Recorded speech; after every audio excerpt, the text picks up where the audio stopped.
Julie and Mark Jenson seemed like the perfect couple, the embodiment of the American dream. They lived in the cozy town of Pleasant Prairie, Wisconsin, with a population of just under 20,000. It was a peaceful suburb with picturesque parks and numerous walking trails. Mark was a successful stockbroker, his career rapidly ascending. Thanks to his efforts, the family wanted for nothing. Mark enjoyed certain privileges at work, including the ability to take vacation at any time. It seemed his professional success guaranteed a carefree future. Julie, Mark's wife, once worked as a store clerk. They met in the early 80s and soon married. In 1990, the couple had their firstborn, David, and 5 years later, their second son Douglas was born. After having children, Julie decided to dedicate herself to family and become a housewife.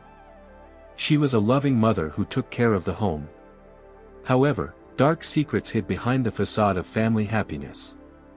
In 1991, strange and frightening events began in Julie's life. For the next 7 years, an unknown perpetrator mercilessly stalked the woman. At first, it seemed like a silly prank. Someone left an explicit photo in the Jensons' mailbox. The couple didn't give it much importance, but soon such surprises became regular. Before long, Julie started receiving threatening and obscene emails. The home phone rang with calls where someone would stay silent for a few seconds before hanging up. The number was untraceable. Attempts to ignore these incidents yielded no results. The psychological pressure intensified. It seemed the unknown stalker was persistently invading the Jensons' daily life. Once, someone even rearranged the couple's garden furniture, although Mark denied involvement. But the most chilling incident occurred when Julie stepped out onto the porch one morning and saw a suspicious car parked nearby. As soon as the woman looked at it, the vehicle sped off. The constant stress pushed Julie to the brink of paranoia. She repeatedly turned to the police, but the small provincial department lacked the resources to properly investigate the case. The law enforcement officers should have transferred it to the appropriate unit specializing in stalking, but for some reason, they didn't. It seemed the local authorities simply underestimated the gravity of the situation. That's when Mark took the initiative. He advised Julie to keep a diary and record all stalking-related incidents in detail. The woman diligently documented every case for several years. Eventually, she mustered the courage to bring these records to the police. Additionally, Julie told the officers about a delicate story she had long concealed. It turned out that in 1991, she had a brief affair with a former colleague named Perry Tarka. They bonded over common interests and life circumstances. Perry was going through a divorce, while Julie was having marital problems due to disappointment in Mark as a father. It started as a friendship that gradually turned into flirtation. One evening, when Mark was away on a business trip, Julie invited Perry over for dinner, after which she dared to cheat. But instead of the expected relief, the woman was overwhelmed by unbearable guilt. She couldn't live with this burden and decided to end all relations with Perry. The man accepted her decision with understanding, but that's when the mysterious stalking began. At the same time, Julie started seeing a psychologist, feeling she might be suffering from depression. This ailment had ruined her mother's life, ultimately turning her into an alcoholic. The woman didn't want to repeat her fate. The doctor diagnosed Julie with postpartum depression and prescribed antidepressants. Julie found herself in an extremely difficult situation. After visiting the psychologist, she decided to tell her husband about the affair, hoping it would help get rid of the guilt. But her confession only worsened the relationship with Mark. In the end, the woman was forced to file for divorce. However, the couple still hoped to save their marriage for the sake of the children. They turned to a family counselor and these efforts bore fruit. Julie even withdrew her divorce petition.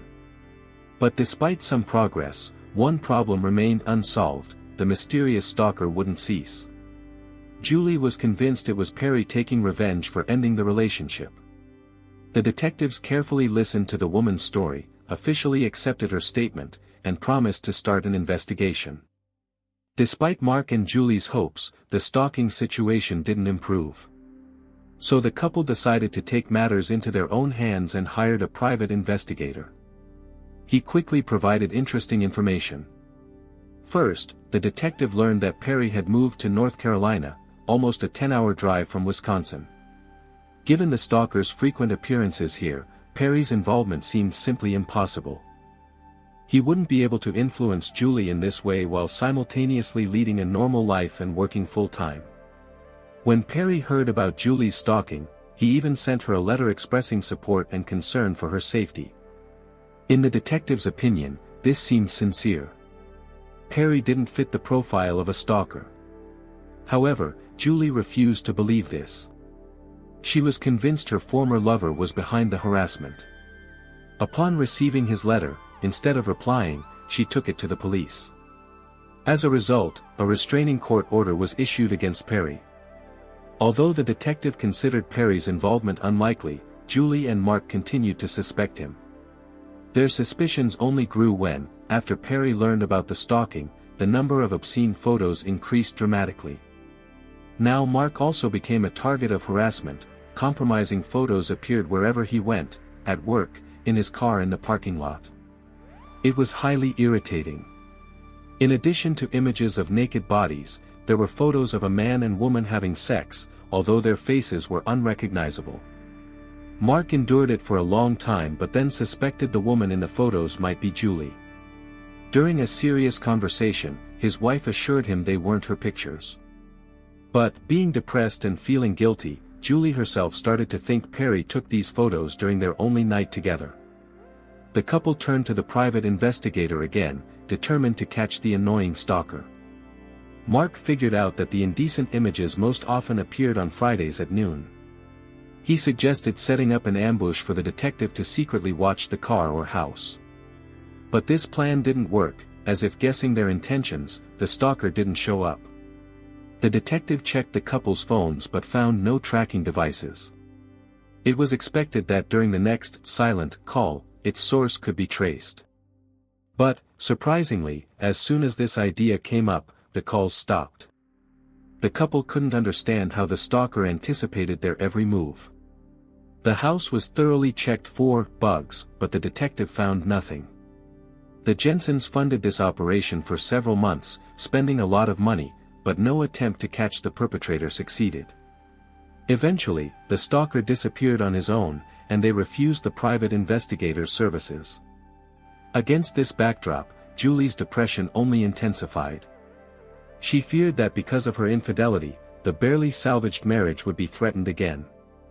This situation continued with mixed success until December 1998. Julie was still fighting depression but stopped taking medication after the prescription ran out. She noticed that around this time, her health deteriorated. There were problems with walking, speaking, and thinking. The doctor renewed the prescription for antidepressants and had a conversation with her.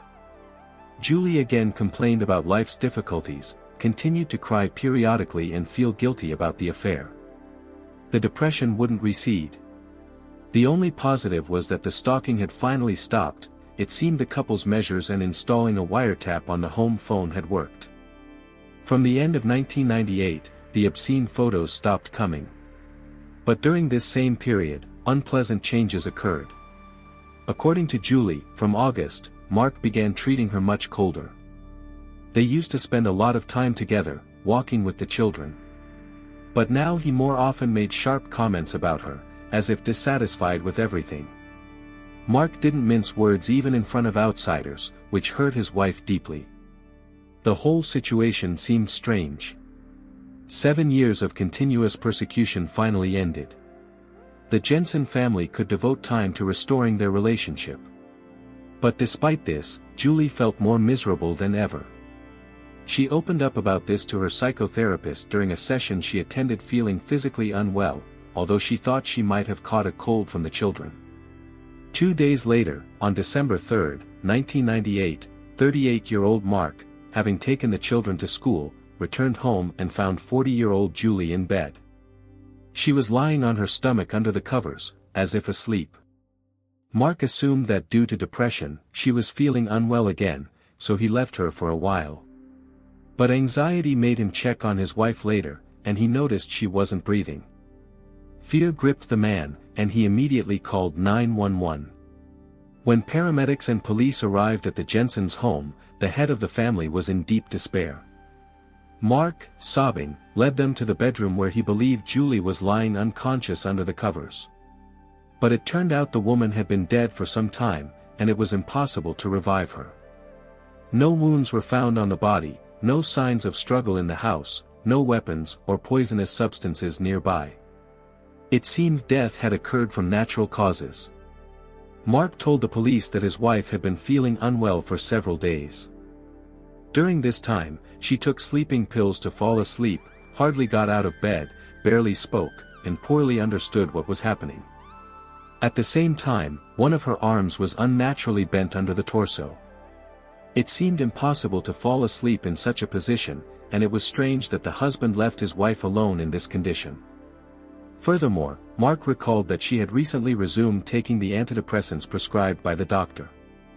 There were several full bottles on the bedside table, some of which, according to the widower, contained medications that were new to his wife. He assumed that the ailment and death were caused by drug interactions.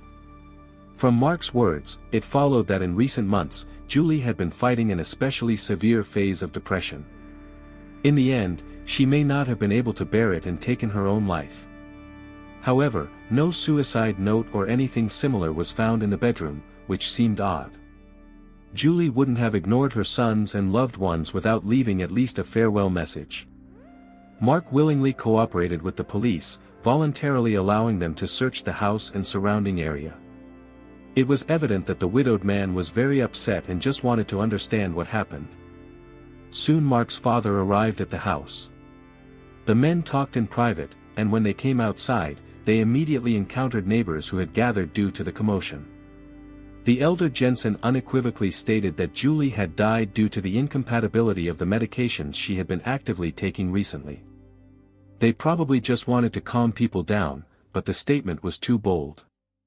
The investigation had just begun, and any assumptions now had to be proven or refuted. Given that an autopsy hadn't even been done yet, such confidence could arouse suspicion among the police. Immediately after these events, the relationship between the husband and Julie's family deteriorated.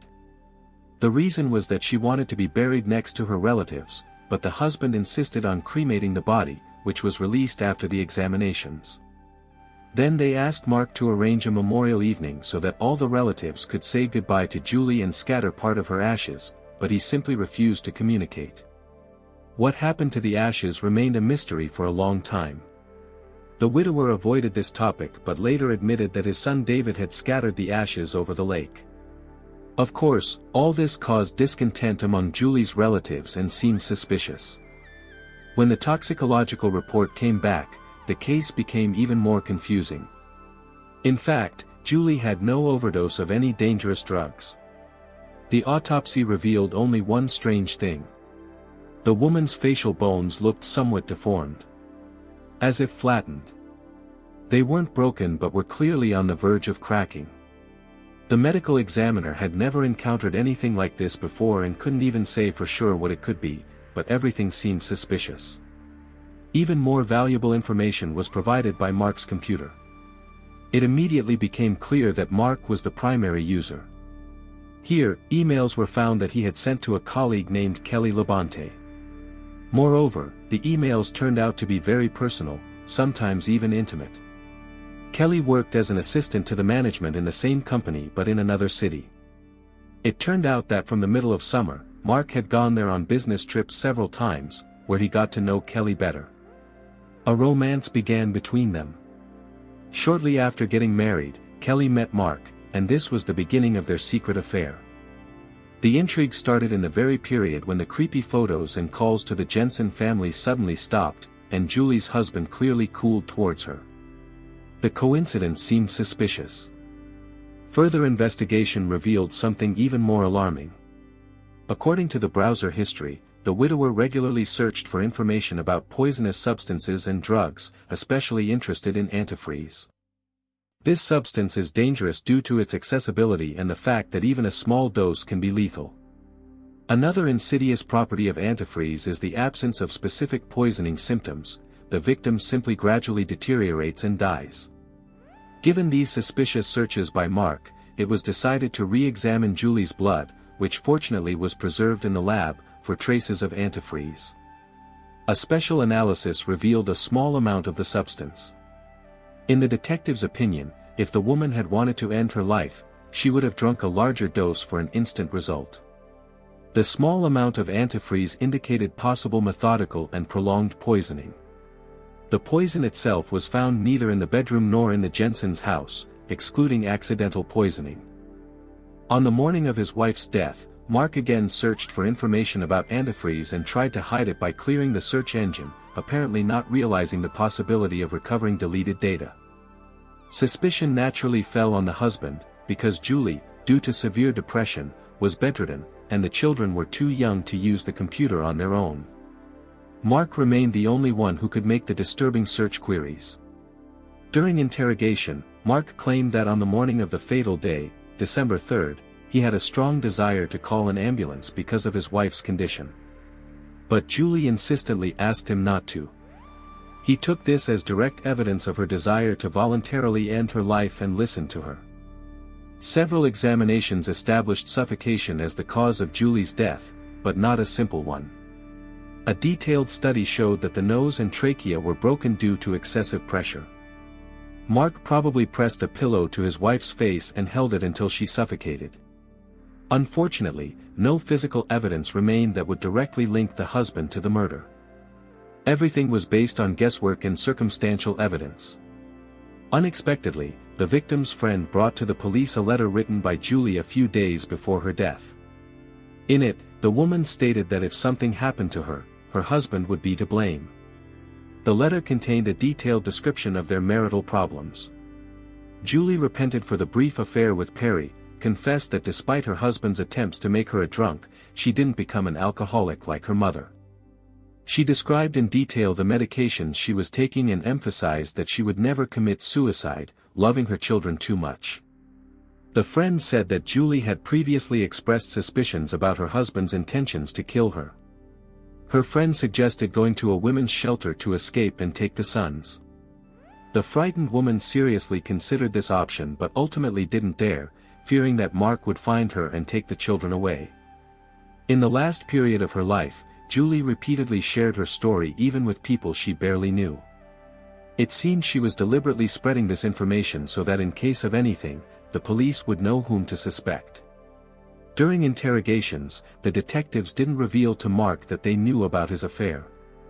He lied that Kelly was just a colleague, but after pressure, he quickly admitted to meeting her a few times.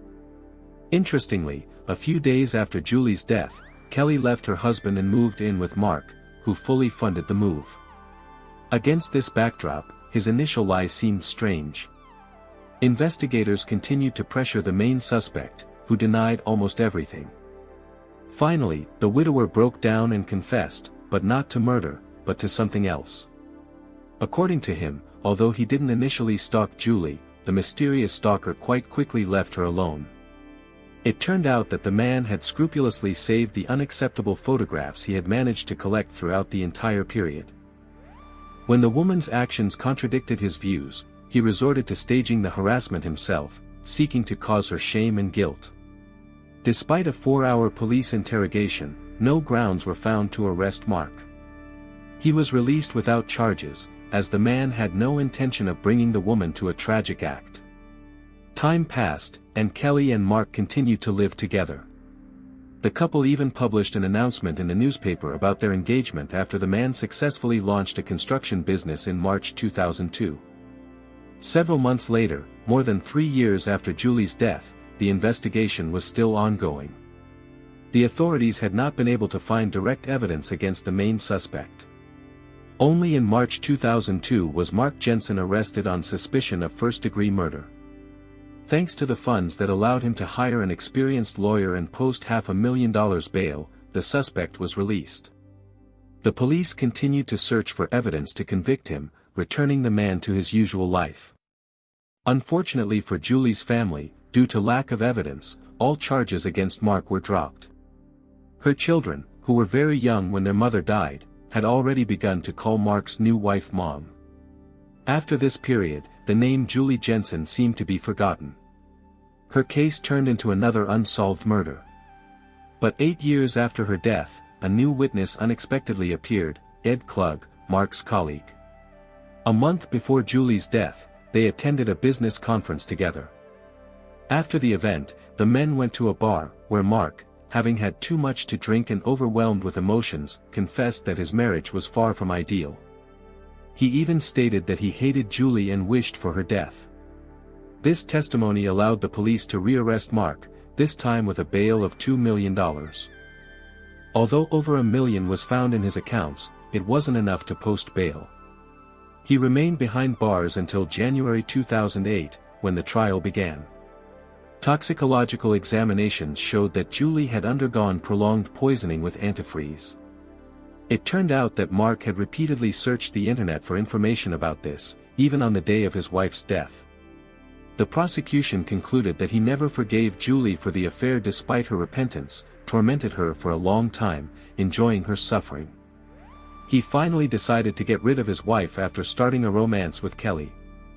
Mark's defense insisted that Julie drank the antifreeze herself, voluntarily taking her own life. The suicide note was allegedly composed on purpose to frame the hated husband. However, Mark dealt the biggest blow to his own reputation by confessing to his cellmate about his problematic marriage and how he first gave Julie antifreeze. He then told how he gave her the poison for the last time. Filing appeals brought results. In 2013, a federal judge overturned the verdict and ordered Mark's release from prison. He agreed with the lawyer's arguments about violating the defendant's constitutional right to confront witnesses due to the impossibility of interrogating the deceased wife. After that, 2 more trials took place where Mark was found guilty, but then the verdict was overturned. The last one began in January 2023. The defense managed to ensure that the note from the victim's friend, handed over to the police, was not used as evidence. This was a blow to the prosecution, as a significant part of their tactics was based on it. Mark tried to justify himself in every way, even becoming a victim of fraud. A cellmate offered to get rid of Ed Klug, a key witness, for $1,000. The poisoner agreed, but the cellmate simply disappeared with the money. At the retrial, even Kelly testified against Mark, having divorced him a year after his arrest but raising his 3 children. Now it became clear who had been stalking Julie all these years, her husband himself. Having learned about the affair, he wanted to torment his wife, enjoying her suffering. On the computer, investigators found a fake letter with explicit photos that Mark sent to himself, changing the sender's name to give the impression that someone else did it. The years-long sophisticated torture turned out to be carefully planned, and he skillfully pretended to be a victim. On April 14, 2023, 63-year-old Mark was again sentenced to life imprisonment without the right to parole. He is still behind bars. Please write your thoughts and reactions in the comments below. For those who are new here, subscribing is the best way to stay updated on future content. Also give a like please. Take care of yourself and your loved ones. Thank you for your support during this difficult time. Until next time, friends.